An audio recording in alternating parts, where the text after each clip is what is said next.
Dikisahkan, wahai raja yang mulia dan penuh keberuntungan, pada suatu masa, hiduplah seorang saudagar di antara para saudagar yang memiliki kekayaan berlimpah dan urusan dagang di berbagai kota. Pada suatu hari, ia menunggang kudanya dan pergi untuk menagih piutang di beberapa kota. Matahari bersinar terik dan panasnya sangat menyengat tubuhnya. Maka ia pun duduk di bawah sebuah pohon untuk beristirahat. Ia merogoh kantong pelana kudanya, mengambil sepotong roti kering dan beberapa butir kurma kering, lalu mulai menyantapnya untuk berbuka puasa. Setelah selesai memakan kurma, ia melemparkan biji-bijinya dengan sekuat tenaga. Tiba-tiba, muncullah sesosok ifrit bertubuh raksasa dan mengacungkan sebilah pedang terhunus. Jin itu mendekati saudagar dan berkata dengan suara menggelegar, "Berdirilah agar aku dapat membunuhmu, sebagaimana kau telah membunuh anak."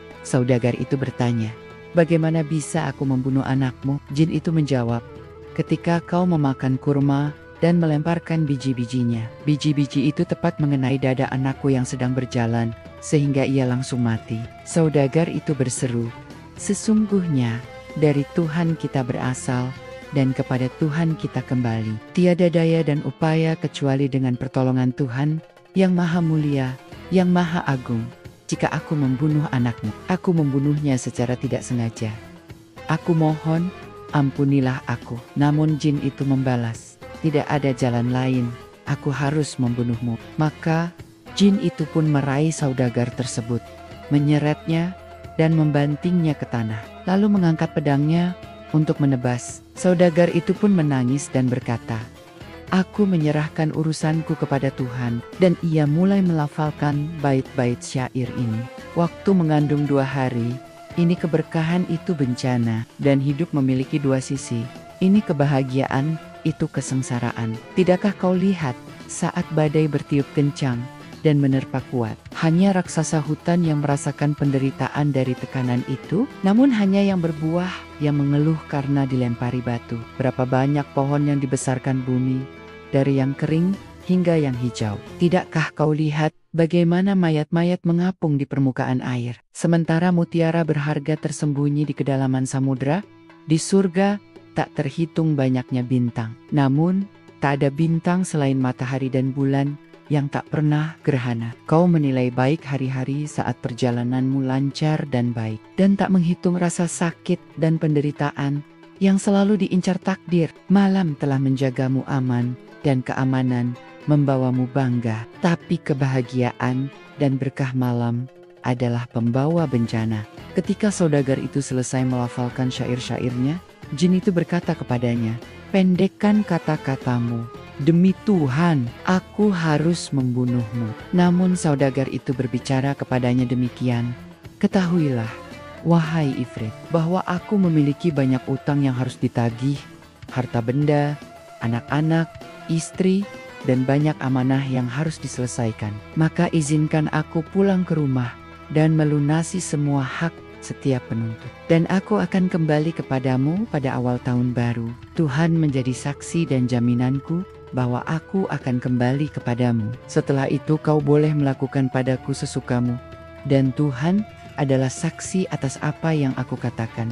Jin itu menerima janji pasti darinya dan membiarkannya pergi. Maka saudagar itu pun kembali ke kotanya dan menyelesaikan semua urusannya, serta melunasi semua hak orang lain. Setelah memberitahukan kepada istri dan anak-anaknya tentang apa yang telah terjadi padanya, ia menunjuk seorang wali untuk menjaga mereka dan tinggal bersama mereka selama 1 tahun penuh. Kemudian ia bangkit, berwudu untuk menyucikan diri sebelum kematian, mengambil kain kafannya di bawah lengan, dan berpamitan kepada keluarganya, tetangganya, dan semua kerabatnya, lalu pergi dengan berat hati.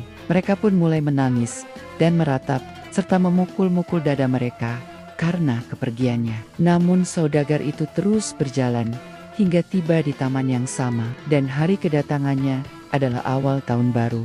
Saat ia duduk menangis atas apa yang menimpanya, tiba-tiba seorang syekh, seorang lelaki yang sangat tua, mendekat sambil menuntun seekor kijang yang dirantai. Lelaki tua itu memberi salam kepada saudagar tersebut dan mendoakannya panjang umur.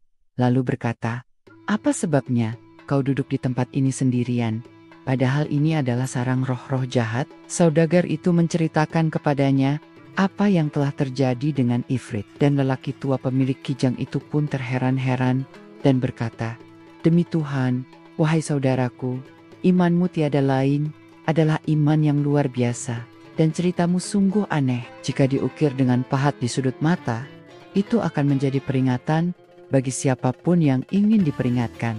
Kemudian, duduk di dekat saudagar itu, ia berkata, "Demi Tuhan, wahai saudaraku, aku tidak akan meninggalkanmu sampai aku melihat apa yang akan terjadi padamu dan Ifrit ini." Saat ia duduk dan keduanya sedang berbicara, saudagar itu mulai merasakan ketakutan dan teror, serta kesedihan yang luar biasa dan duka yang tak terobati. Kekhawatiran yang terus bertambah dan keputusasaan yang ekstrem. Dan pemilik kijang itu berada di sisinya. Tiba-tiba, seorang syekh kedua mendekati mereka. Dan bersamanya ada 2 anjing jenis greyhound, keduanya berwarna hitam. Lelaki tua kedua itu, setelah memberi salam kepada mereka, juga menanyakan kabar mereka dan berkata, "Apa sebabnya kalian duduk di tempat ini, sarang jin?" Maka mereka pun menceritakan kisah itu dari awal hingga akhir. Belum lama mereka duduk di sana, datanglah syekh ketiga, dan bersamanya ada seekor keledai betina berwarna coklat terang. Ia memberi salam kepada mereka dan menanyakan mengapa mereka duduk di tempat itu. Maka mereka pun menceritakan kisah itu dari awal hingga akhir, dan tak ada gunanya. "Wahai tuanku, kisah yang diceritakan 2 kali." Ia pun duduk bersama mereka. Tiba-tiba, sebuah awan debu mendekat, dan sesosok pusaran pasir raksasa muncul di tengah padang gurun. Tak lama kemudian, awan itu terbuka, dan terlihatlah di dalamnya jin yang memegang pedang terhunus, sementara matanya memancarkan percikan api kemarahan. Jin itu menghampiri mereka dan menarik saudagar itu dari antara mereka, berteriak kepadanya, "Bangunlah agar aku dapat membunuhmu, sebagaimana kau telah membunuh anakku, inti dari hatiku." Saudagar itu meratap dan menangis, dan ketiga lelaki tua itu mulai menghela napas, menangis, dan meratap bersama teman mereka. Tak lama kemudian, lelaki tua pertama keluar dari antara mereka dan mencium tangan Ifrit itu, lalu berkata, "Wahai jin, mahkota para raja jin, jika aku menceritakan kepadamu kisahku dan kijang ini, dan kau menganggapnya menakjubkan,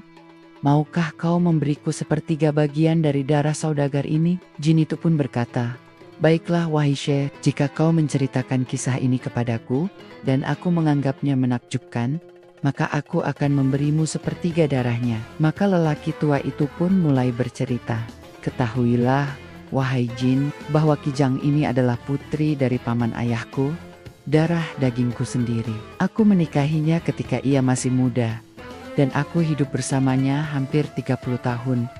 Namun aku tidak dikaruniai keturunan darinya. Maka aku mengambil seorang budak perempuan yang memberiku anugerah seorang anak laki-laki yang tampan seperti bulan purnama, dengan mata yang indah, bersinar dan alis yang menyatu, serta tubuh yang sempurna. Sedikit demi sedikit, ia tumbuh besar dan tinggi. Dan ketika ia berusia 15 tahun, aku perlu melakukan perjalanan ke beberapa kota dengan membawa banyak barang dagangan. Namun putri pamanku telah mempelajari ilmu sihir, ilmu nujum, dan kepandaian tulis-menulis sejak kecil. Maka ia menyihir anakku itu menjadi seekor anak sapi, dan budak perempuanku menjadi seekor sapi betina, lalu menyerahkannya kepada penggembala. Ketika aku kembali setelah lama dari perjalananku dan menanyakan anakku dan ibunya, ia menjawab, "Budak perempuanmu sudah mati, dan anakmu telah melarikan diri. Aku tidak tahu kemana ia pergi." Maka aku tetap berduka selama setahun penuh, dengan mata yang berlinang air mata, hingga tiba waktunya untuk hari raya besar Tuhan. Kemudian aku mengutus penggembalaku dan memintanya memilihkan seekor sapi betina yang gemuk, dan ia membawakanku seekor yang ternyata adalah budak perempuanku yang telah disihir oleh kijang ini. Aku menyingsingkan lengan baju dan rokku, lalu mengambil pisau dan hendak memotong lehernya, tetapi sapi itu melenguh keras dan menangis air mata yang pahit. Aku pun terkejut dan iba, lalu mengurungkan niatku, berkata kepada penggembala, bawakan aku yang lain dari ini." Maka sepupuku berseru, "Sembelih saja dia, karena aku tidak punya yang lebih gemuk atau lebih indah dari ini." Sekali lagi aku maju untuk menyembelihnya, tetapi sapi itu kembali melenguh keras, yang membuatku kasihan dan memerintahkan penggembala untuk menyembelih dan mengulitinya. Ia membunuhnya dan mengulitinya, tetapi tidak menemukan daging maupun lemak di dalamnya, hanya kulit dan tulang. Dan aku menyesal, meskipun penyesalanku tidak berguna. Aku memberikannya kepada penggembala dan berkata kepadanya, "Bawakan aku seekor anak sapi yang gemuk." Maka ia membawakan anakku yang tersihir. Ketika anak sapi itu melihatku, ia memutuskan talinya dan berlari ke arahku, lalu menjilatku, meratap dan meneteskan air mata, sehingga aku merasa iba padanya, dan berkata kepada penggembala, "Bawakan aku seekor sapi betina, dan biarkan anak sapi ini pergi." Maka sepupuku berteriak keras kepadaku, berkata, "Kau harus membunuh anak sapi ini. Ini adalah hari yang suci dan diberkati, di mana tidak ada yang disembelih, kecuali yang benar-benar suci. Dan kita tidak memiliki anak sapi yang lebih gemuk atau lebih indah dari ini." Aku lihatlah keadaan sapi betina yang aku sembelih atas perintahmu, dan bagaimana kita berpaling darinya dalam kekecewaan, dan ia tidak memberi kita keuntungan sedikit pun. Dan aku menyesal dengan penyesalan yang luar biasa, karena telah membunuhnya. Jadi kali ini, aku tidak akan mematuhi perintahmu untuk menyembelih anak sapi ini. Ia membalas, "Demi Tuhan, yang Maha Agung, yang Maha Pengasih, yang Maha Penyayang, tidak ada jalan lain. Kau harus membunuhnya pada hari suci ini. Dan jika kau tidak membunuhnya, bagiku kau bukan lelaki, dan aku bukan istrimu bagimu." Maka ketika aku mendengar kata-kata keras itu, tidak mengetahui tujuannya, aku mendekati anak sapi itu dengan pisau di tangan.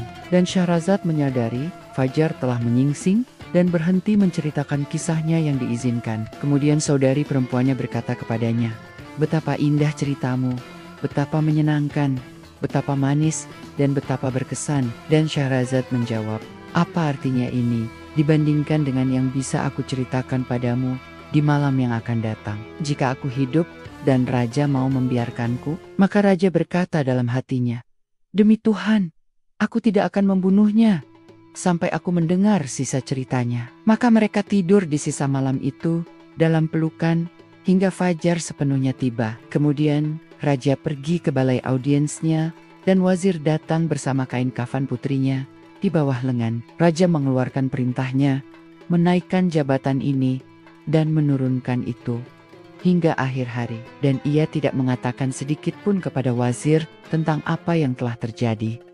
Namun menteri itu sangat heran, dan ketika pengadilan bubar, Raja Syahriar masuk ke istananya. Dunyazad berkata kepada saudarinya Syahrazad, "Wahai saudariku, selesaikanlah kisah saudagar dan jin itu untuk kami." Dan ia menjawab, dengan senang hati dan kebaikan hati, "Jika raja mengizinkanku." Maka raja berkata, "Ceritakanlah kisahmu." Dan Syahrazad mulai dengan kata-kata ini, "Telah sampai kepadaku, wahai raja yang mulia dan pemimpin yang diutus langit, bahwa ketika saudagar itu hendak menyembelih anak sapi, tetapi melihatnya menangis, hatinya melunak, dan ia berkata kepada penggembala, 'Peliharalah anak sapi itu di antara ternakku.'" Semua ini diceritakan oleh syekh tua itu kepada jin yang sangat terheran-heran mendengar kata "an." Kemudian pemilik kijang melanjutkan, "Wahai tuan para raja jin, begitu banyak yang terjadi, dan putri pamanku, kijang ini, melihatnya dan berkata, 'Sembelihlah anak sapi ini, karena ia sungguh gemuk.' Tetapi aku memerintahkan penggembala untuk membawanya pergi, dan ia membawanya serta pulang ke rumah. Pada hari berikutnya ketika aku duduk di rumahku sendiri, tiba-tiba penggembala itu datang dan berdiri di depanku, berkata, 'Wahai tuanku, aku akan menceritakan kepadamu sesuatu yang akan menyenangkan jiwamu, dan akan memberiku hadiah kabar baik.' Aku menjawab, 'Memang begitu.' Kemudian ia berkata, 'Wahai saudagar, aku punya seorang putri, dan ia belajar ilmu sihir di masa kecilnya dari seorang wanita tua yang tinggal bersama kami. Kemarin, ketika kau memberiku anak sapi itu, aku masuk ke rumahnya, dan ia memandanginya lalu menutupi wajahnya. Kemudian ia menangis dan tertawa bergantian, dan akhirnya ia berkata, "Wahai ayahku, apakah kehormatanku menjadi begitu murah bagimu, sehingga kau membawakanku lelaki asing?" Aku bertanya padanya, "Di mana lelaki asing ini, dan mengapa kau tertawa dan menangis?" Dan ia menjawab, "Sebenarnya, anak sapi yang bersamamu ini adalah putra tuan kita, saudagar itu." Tetapi ia tersihir oleh ibu tirinya yang menyihir dia dan ibunya. Itulah sebabnya aku tertawa. Sekarang alasan ia menangis adalah ibunya, karena ayahnya membunuhnya tanpa sengaja. Maka aku sangat terheran-heran akan hal ini, dan hampir tidak percaya. Hari telah fajar, sebelum aku datang untuk memberitahumu. Ketika aku mendengar, wahai jin, perkataan penggembalaku, aku keluar bersamanya, dan aku mabuk tanpa anggur, karena luapan sukacita dan kebahagiaan yang datang padaku, hingga aku sampai di rumahnya. Di sana putrinya menyambutku dan mencium tanganku, dan seketika, anak sapi itu datang dan menjilatku seperti sebelumnya. Aku berkata kepada putri penggembala, "Benarkah yang kau katakan tentang anak sapi ini?" Ia berkata, "Ya, wahai tuanku, ia adalah putramu, inti dari hatimu." Aku bersukacita dan berkata kepadanya, "Wahai gadis, jika kau mau membebaskannya, milikmulah semua ternak dan propertiku yang ada di tangan ayahmu." Ia tersenyum dan menjawab, "Wahai tuanku, aku tidak serakah akan harta, dan aku tidak akan mengambilnya kecuali dengan 2 syarat. Yang pertama adalah kau menikahkanku dengan putramu, dan yang kedua adalah aku boleh menyihir orang yang menyihirnya dan memenjarakannya. Jika tidak, aku tidak bisa aman dari kejahatan dan praktik-praktik jahatnya." Maka ketika aku mendengar, wahai jin, kata-kata putri penggembala itu, aku menjawab, "Selain apa yang kau minta, semua ternak dan barang-barang rumah tangga di bawah tanggung jawab ayahmu adalah milikmu, dan adapun putri pamanku, darahnya halal bagimu." Setelah aku berbicara, ia mengambil sebuah cangkir dan mengisinya dengan air, kemudian ia membacakan mantra di atasnya dan memercikannya ke anak sapi itu, berkata, "Jika Tuhan yang Maha Kuasa menciptakanmu sebagai anak sapi, tetaplah berbentuk demikian, dan jangan berubah. Tetapi jika kau tersihir, kembalilah ke bentuk aslimu, atas perintah Tuhan yang Maha Tinggi." Dan tiba-tiba ia bergetar dan menjadi seorang manusia. Kemudian aku memeluk lehernya dan berkata, "Demi Tuhan, ceritakanlah kepadaku semua yang dilakukan putri pamanku kepadamu dan ibumu." Dan ketika ia menceritakan kepadaku apa yang telah terjadi di antara mereka, aku berkata, "Wahai anakku, Tuhan memberimu 1 orang untuk memulihkanmu, dan hakmu telah kembali kepadamu." Maka, wahai jin, aku menikahkanku dengan putri penggembala, dan ia mengubah istriku menjadi kijang ini, berkata, "Bentuknya bagus dan sama sekali tidak menjijikkan." Setelah ini, ia tinggal bersama kami siang dan malam, sampai Yang Maha Kuasa memanggilnya pulang. Ketika ia meninggal, anakku pergi ke kota-kota Hind, bahkan sampai ke kota orang ini yang telah melakukan apa yang telah terjadi padamu. Dan aku juga membawa kijang ini dan berkelana bersamanya dari kota ke kota mencari kabar tentang anakku. Hingga takdir membawaku ke tempat ini, di mana aku melihat saudagar itu duduk sambil menangis. Demikianlah ceritaku. Jin itu berkata, "Kisah ini sungguh aneh, dan oleh karena itu, aku mengabulkan 1/3 bagian dari darahnya." Maka lelaki tua kedua, pemilik kedua Greyhound, datang dan berkata, "Wahai jin, jika aku menceritakan kepadamu apa yang menimpaku dari saudara-saudaraku, kedua anjing ini, dan kau melihat bahwa itu adalah kisah yang bahkan lebih menakjubkan dan luar biasa daripada yang telah kau dengar, maukah kau memberiku juga 1/3 dari darah orang ini?" Jin itu menjawab, "Aku berjanji, jika petualanganmu lebih menakjubkan dan luar biasa." Maka ia pun mulai bercerita, "Ketahuilah, wahai tuan para raja jin, bahwa kedua anjing ini adalah saudara-saudaraku, dan aku adalah yang ketiga. Ketika ayah kami meninggal dan meninggalkan modal 3.000 keping emas, aku membuka toko dengan bagianku dan berdagang di dalamnya. Dan demikian pula kedua saudaraku. masing-masing mendirikan toko. Namun, belum lama aku berdagang, kakak tertua menjual stoknya seharga 1.000 dinar. Dan setelah membeli perlengkapan, serta barang dagangan, ia pergi ke negeri asing. Ia absen selama setahun penuh bersama kafilah. Tetapi suatu hari ketika aku duduk di tokoku, tiba-tiba seorang pengemis berdiri di depanku meminta sedekah dan aku berkata kepadanya, "Semoga Tuhan membukakan pintu lain bagimu." Ia pun menjawab sambil menangis, "Apakah aku begitu berubah sehingga kau tidak mengenalku?" Kemudian aku menatapnya dengan saksama, dan ternyata ia adalah saudaraku. Maka aku bangkit dan menyambutnya. Lalu aku mendudukannya di tokoku dan menanyakan keadaannya. "Jangan tanyakan padaku," jawabnya. "Hartaku telah habis dan keadaanku menjadi tidak jelas." Maka aku membawanya ke pemandian umum dan mengenakan pakaianku sendiri kepadanya, serta memberinya penginapan di rumahku. Selain itu, setelah memeriksa catatan stok barang dagangan dan keuntungan usahaku, aku menemukan bahwa kerajinanku telah menghasilkan 1.000 dinar, sementara modal utamaku berjumlah 2.000. Maka aku membagi seluruhnya dengannya, berkata, "Anggaplah kau tidak pernah bepergian ke luar negeri, melainkan tetap di rumah, dan janganlah bersedih karena nasib burukmu." Ia mengambil bagian itu dengan sangat gembira dan membuka toko untuk dirinya sendiri. Dan semuanya berjalan tenang selama beberapa malam dan hari. Tetapi kemudian, saudaraku yang kedua juga berhasrat untuk bepergian, menjual barang dagangan dan stok yang ia miliki. Dan meskipun kami mencoba menahannya, ia tidak mau ditahan. Ia menyiapkan perlengkapan untuk perjalanan dan pergi bersama beberapa pengembara. Setelah absen setahun penuh, ia kembali kepadaku, sama seperti kakak tertua telah kembali. Dan ketika aku berkata kepadanya, "Wahai saudaraku, bukankah aku telah menasihatimu agar tidak bepergian?" Ia meneteskan air mata dan berseru, "Wahai saudaraku, ini adalah ketetapan takdir. Di sini aku hanyalah pengemis, tanpa uang dan tanpa pakaian di punggungku." Maka aku membawanya ke pemandian, wahai jin, dan mengenakan pakaian baru dariku kepadanya.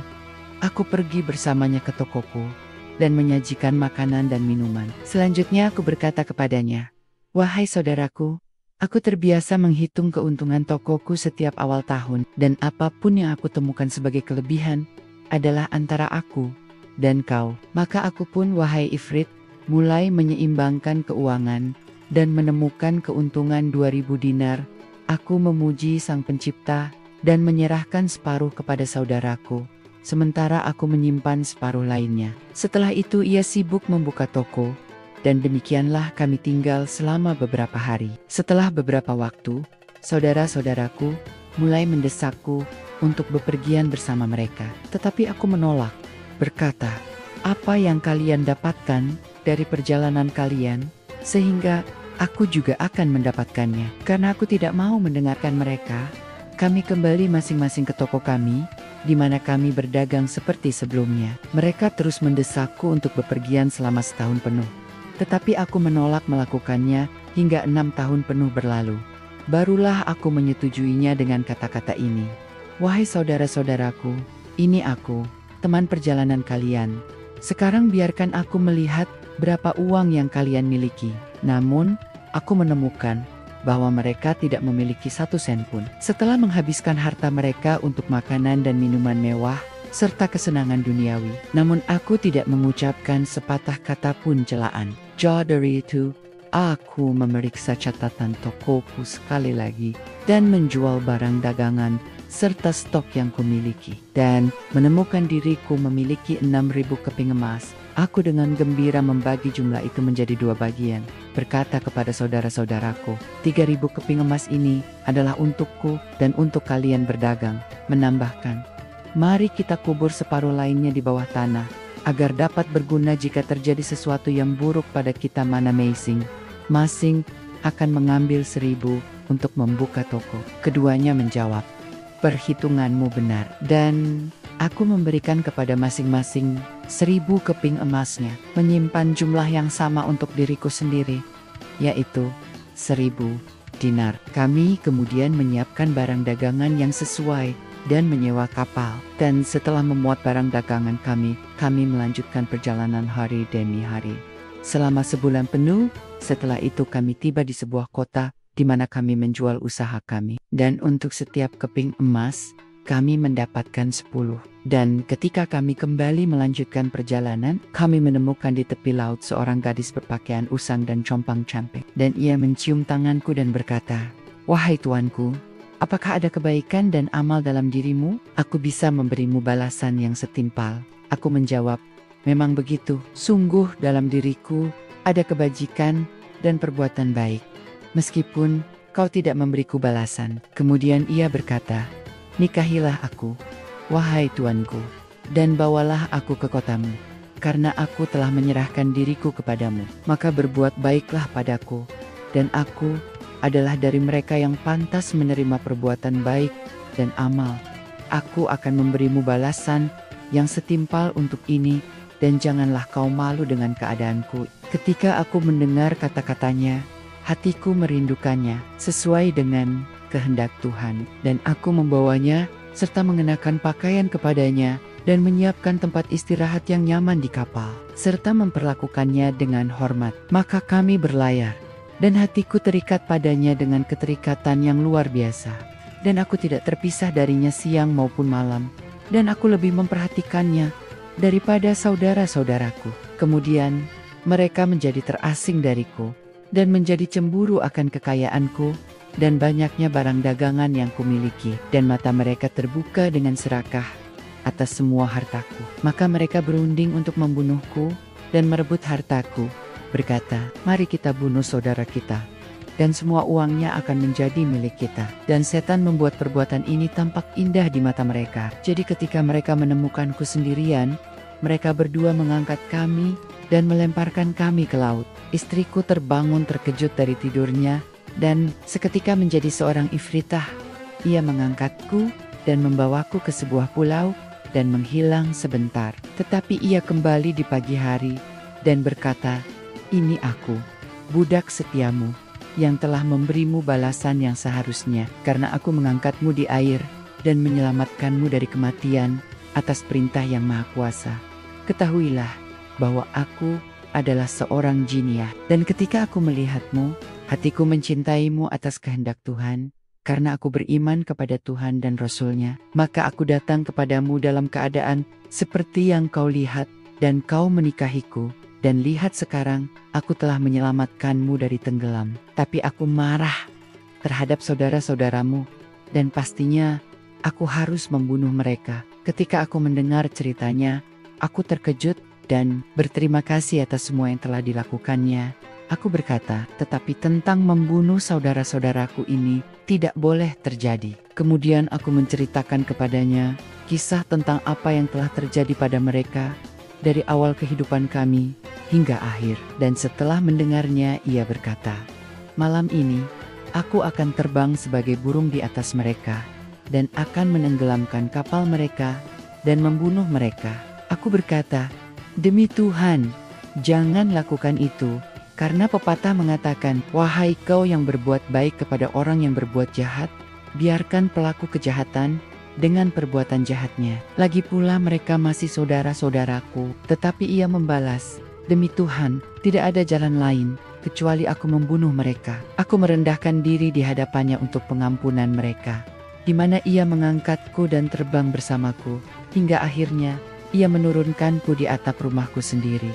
Aku membuka pintu-pintu dan mengambil apa yang telah kusembunyikan di dalam tanah. Dan setelah aku memberi salam kepada orang-orang, aku membuka tokoku dan membeli barang dagangan. Ketika malam tiba aku pulang, dan di sana aku melihat kedua anjing ini terikat. Dan ketika mereka melihatku, mereka bangkit dan merengek serta menjilatku. Tetapi sebelum aku tahu apa yang terjadi, istriku berkata, "Kedua anjing ini adalah saudara-saudaramu." Aku menjawab, "Dan siapa yang melakukan ini pada mereka?" Dan ia membalas, "Aku mengutus pesan kepada saudariku, dan ia memperlakukan mereka demikian. Dan kedua ini tidak akan dibebaskan dari bentuk mereka saat ini, sampai 10 tahun telah berlalu. Dan sekarang aku telah tiba di tempat ini dalam perjalananku menuju saudari istriku, agar ia dapat membebaskan mereka dari kondisi ini. Setelah mereka menanggungnya selama 10 tahun, saat aku berjalan, aku melihat pemuda ini yang memberitahuku apa yang telah menimpanya. Dan aku memutuskan untuk tidak pergi dari sini, sampai aku melihat apa yang akan terjadi antara kau dan dia. Demikianlah ceritaku, jin itu berkata. Kisah ini sungguh aneh, dan oleh karena itu, aku memberimu sepertiga bagian dari darahnya dan kejahatannya. Maka Syekh Ketiga, pemilik keledai betina, berkata kepada jin, aku bisa menceritakan kepadamu kisah yang lebih menakjubkan dari kedua kisah ini, jika kau memberiku sisa dari darahnya dan pelanggarannya. Dan jin itu menjawab, baiklah. Maka lelaki tua itu pun mulai bercerita.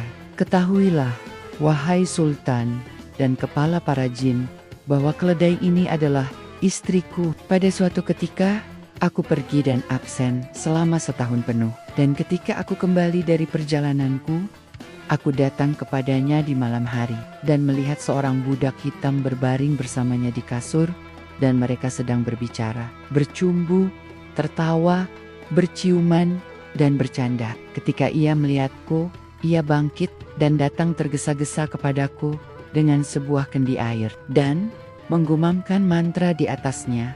Ia memercikannya kepadaku dan berkata, keluarlah dari bentukmu ini ke dalam bentuk seekor anjing. Dan seketika itu aku menjadi seekor anjing. Ia mengusirku keluar rumah, dan aku berlari melalui pintu dan tidak berhenti berlari sampai aku tiba di kios tukang daging, di mana aku berhenti dan mulai memakan tulang-tulang yang ada di sana. Ketika pemilik kios melihatku, ia mengambilku dan membawaku ke rumahnya. Tetapi begitu putrinya melihatku, ia menutupi wajahnya dariku, berteriak, apakah kau membawakan pria kepadaku? Dan apakah kau masuk bersama mereka kepadaku? Ayahnya bertanya, di mana prianya? Dan ia menjawab, anjing ini adalah seorang pria yang telah disihir oleh istrinya, dan aku bisa membebaskannya. Ketika ayahnya mendengar kata-katanya, ia berkata, demi Tuhan, wahai putriku, bebaskanlah dia. Maka ia mengambil sebuah kendi air dan setelah mengucapkan kata-kata di atasnya, memercikan beberapa tetes kepadaku, berkata, keluarlah dari bentuk itu ke dalam bentuk aslimu. Dan aku kembali ke bentuk asalku. Kemudian aku mencium tangannya dan berkata, aku berharap kau mau mengubah istriku, sebagaimana ia mengubahku. Maka ia memberiku air, berkata, segera setelah kau melihatnya tertidur, percikan cairan ini kepadanya, dan ucapkan kata-kata yang kau dengar aku ucapkan, maka ia akan menjadi apapun yang kau inginkan. Aku pergi ke istriku dan menemukannya tertidur pulas, dan sambil memercikan air kepadanya, aku berkata, keluarlah dari bentuk itu ke dalam bentuk seekor keledai betina. Maka seketika itu ia menjadi seekor keledai betina. Dan dialah yang kau lihat dengan matamu, wahai Sultan dan kepala para raja jin. Maka jin itu menoleh ke arahnya dan berkata, benarkah ini? Dan ia mengangguk dan menjawab dengan isyarat, memang itu adalah kebenaran. Karena demikianlah ceritaku, dan inilah yang telah menimpaku. Ketika lelaki tua itu selesai berbicara, jin itu gemetar kegirangan dan memberinya sepertiga dari darah saudagar itu. Dan Syahrazad menyadari fajar telah menyingsing dan berhenti menceritakan kisahnya yang diizinkan. Kemudian Dunyazad berkata, wahai saudariku, betapa menyenangkan ceritamu, betapa berkesan, betapa manis dan betapa menyenangkan. Ia menjawab, dan apa artinya ini dibandingkan dengan yang bisa aku ceritakan kepadamu di malam yang akan datang, jika aku hidup dan raja mau membiarkanku? Maka raja berpikir, demi Tuhan, aku tidak akan membunuhnya sampai aku mendengar sisa ceritanya, karena sungguh ini menakjubkan. Maka mereka beristirahat malam itu dalam pelukan hingga fajar. Setelah ini raja pergi ke balai kerajaannya, dan wazir serta pasukan masuk dan istana ramai. Dan raja memberi perintah serta mengadili, mengangkat dan menurunkan jabatan, memerintah dan melarang selama sisa hari itu. Kemudian divan bubar dan Raja Syahriar masuk ke istananya pada malam ketiga, dan raja telah melakukan kehendaknya dengan putri wazir, Dunyazad, saudarinya, berkata kepadanya, selesaikanlah kisahmu untuk kami.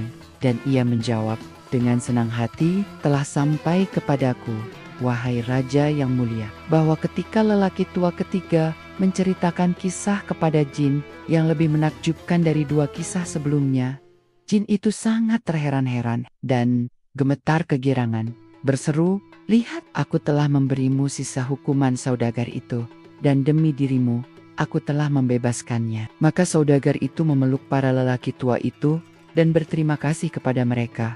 Dan para syekh itu mengucapkan selamat atas keselamatannya.